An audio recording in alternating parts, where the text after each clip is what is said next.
Chapter ஸ்டார்டிங்லேயே இங்கே சண்டை நடந்துகிட்ருக்க நம்ம கக்குச்சோ போயிட்டு மைக்கியை பார்க்குறான். அங்கே மைக்கியை நான் இங்கே சும்மா உட்காந்து பார்க்கலாம் தான் வந்தேன் அப்படின்ற மாதிரி சொல்லிட்டு இருக்க நம்ம கக்குச்சோவும் சண்டைக்கு வாடான்னு சொல்லிட்டு நின்றுருப்பான். அப்படியே கொஞ்சம் கீழே வந்தால் இங்கே நம்ம சவுத்தும் செஞ்சுவும் சண்டைக்கு நின்றுருக்காங்க.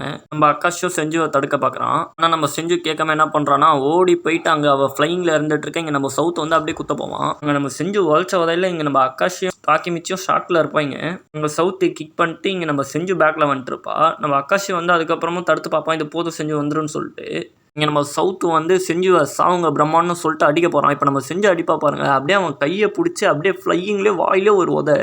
அதுக்கப்புறம் அக்காஷியும் செஞ்சுவும் பேசுனதையும் காட்டுறாங்க. இந்த சைடு நம்ம சவுத்து வந்து அப்படியே கீழே படுத்து கிடக்கிறான். நம்ம செஞ்சு அவனை அடித்து முடிச்சுட்டு நான் தான் பிரம்மனோட பாஸ் அப்படின்ற மாதிரி சொல்கிறா. அதோட இந்த சாப்டர் முடியுது. அங்கே அடுத்த சாப்டர் பார்ப்போம். சாப்டர் ஸ்டார்டிங்கில் என்ன வருதுன்னா நம்ம அக்காஷியோட ஸ்டோரியை தான் காட்டுறாங்க. நம்ம அக்காஷியும் சினிச்சிரோ சொன்னா தான் நம்ம மைக்கோட அண்ணனும் சின்ன வயசுலேருந்தே ஒன்றா இருந்திருப்பாங்க. அதுக்கப்புறம் வாக்கா பென்காய் அப்புறம் இவங்கெல்லாம் சேர்ந்ததுக்கப்புறம் வந்து இவங்க ஒரு கேங் உருவாக்கலாம்னு சொல்லிட்டு பிளான் போட்டு நம்ம சினிச்சிரோ சானோ அதுக்கு பிரசிடெண்ட்டாக இருப்பான். அவன் என்ன சொல்லுவான்னா நம்ம அக்காஷியை வந்து வைஸ் பிரசிடெண்ட்டாக போட்டு அதுக்கப்புறம் நம்ம அக்காஷி வந்து பிளாக் டிராகன்லேயே பெரிய கை ஆகிடுறான். அவனை வந்து எல்லாருமே காட் ஆஃப் வார் அப்படின்னு சொல்லி தான் கூப்பிடுவாங்க. அதுக்கப்புறம் ஒரு நாள் என்ன ஆகுதுன்னா நம்ம சினிச்சிரோ மாதிரி பிளாக் டிராகனை டிஸ்பேண்ட் பண்ணிடலாம் அப்படின்னு சொல்கிறப்போ நம்ம அக்காஷியால் வந்து அதை அக்செப்ட் பண்ணிக்க முடியாது. இந்த மாதிரி ஒரு நம்பர் 1 கேங்கில் ரெண்டு இப்படி பட்டுன்னு விட்டுட்டு போனோம் அப்படின்னு சொல்லிட்டு அதுக்கப்புறம் நம்ம அக்காஷியா என்ன பண்ணுறான்னா அந்த காசு அது எல்லாத்தையும் நல்லா கேங்ஸ்டர் மாதிரி செலவு பண்ணிட்டு ஒரு 5 வருஷத்துக்கு அப்புறம் வீட்டுக்கு வரான். அங்கே போய் பார்த்தா நம்ம செஞ்சு வந்து இந்த மாதிரி சொல்கிறான் எனக்கு இந்த மாதிரி மைக்கை தோக்கடிக்கணும் அப்படின்னு சொல்லிட்டு நம்ம செஞ்சுவோம் என்னோட டீமை கைட் பண்ண எனக்கு ஒரு நம்பிக்கையான ஆள் தேவை,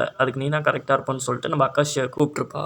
அக்காஷியும் அதெல்லாம் நினச்சி பார்த்துட்டு அக்காஷியும் கேட்குறான் செஞ்சு நீ இவ்வளோ நேரம் ஹோல்ட் பேக் பண்ணிட்டு இருந்தேன் தானே, இது எல்லாம் என்னோட தப்பு தான், நான் தான் உன் மேலே நம்பிக்கை வைக்காம விட்டுட்டேன், நான் தோத்துட்டேன் அப்படின்ற மாதிரி சொல்லிட்டு அழுதுட்டு இருப்பான். அதுக்கப்புறம் நம்ம அக்காஷியும் நீ என் மேலே வச்சிருந்த நம்பிக்கையை நான் உடச்சிட்டேன், என்னால் தான் டிராகன் சேர்த்தான் அப்படின்னு சொல்லிட்டு புலம்பிட்டு இருப்பான். நம்ம செஞ்சு வந்து சொல்லுவா இது எதுவும் உன்னோட தப்பு இல்லை, இது எல்லாமே என்னோட ரெஸ்பான்சிபிலிட்டி, என்னால் உன்னை தடுக்க முடியல, டிராகன் சாவில் எனக்கு ஒரு ரெஸ்பான்சிபிள் இருக்குது அப்படின்ற மாதிரி சொல்லிட்டு இருப்பா. அதுக்கப்புறம் நான் பிரம்மனோட ஒரு டிசப்பாயிண்டிங்கான லீடர் அப்படின்னு சொல்லிட்டு என்னால் இப்போதைக்கு இவனை தோக்கு அடிக்கிறது தவிர வேறு எதுவும் பண்ண முடியாது அப்படின்னு சொல்லிட்டு மறுபடியும் சண்டைக்கு இறங்குறா.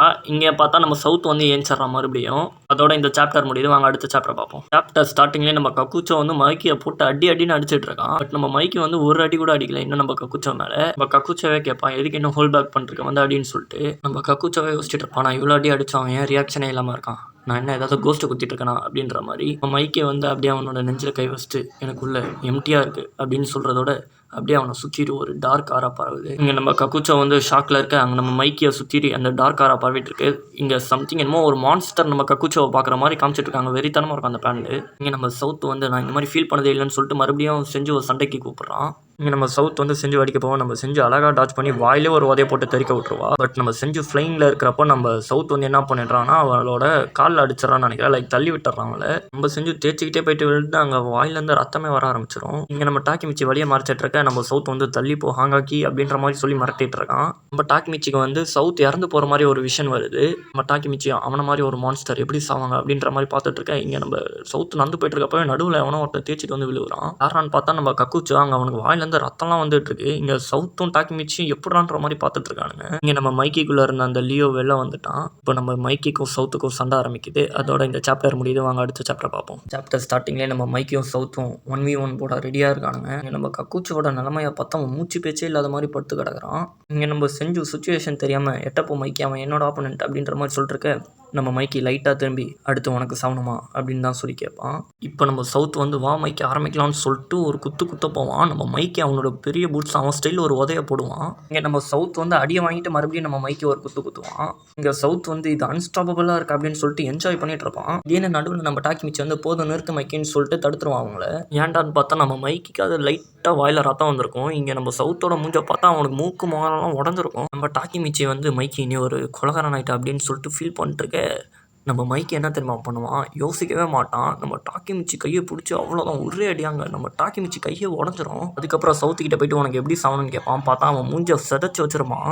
லாஸ்ட்டாக நம்ம டாக்கிமிச்சி வேணாம் மைக்கி அப்படின்னு சொல்கிறதோட இந்த சாப்டரும் முடியுது, இந்த எபிசோடும் முடியுது. தேங்க்யூ ஃபார் வாட்சிங் guys. see you guys in another video. மறக்காமல் சப்ஸ்கிரைப் பண்ணி பெல் ஐக்கான ஆன்ல வச்சுக்கோங்க. இதுக்கப்புறம் ஃபுல்லாக டோக்கியோ ரெவெஞ்சர்ஸ் வீடியோ தான்.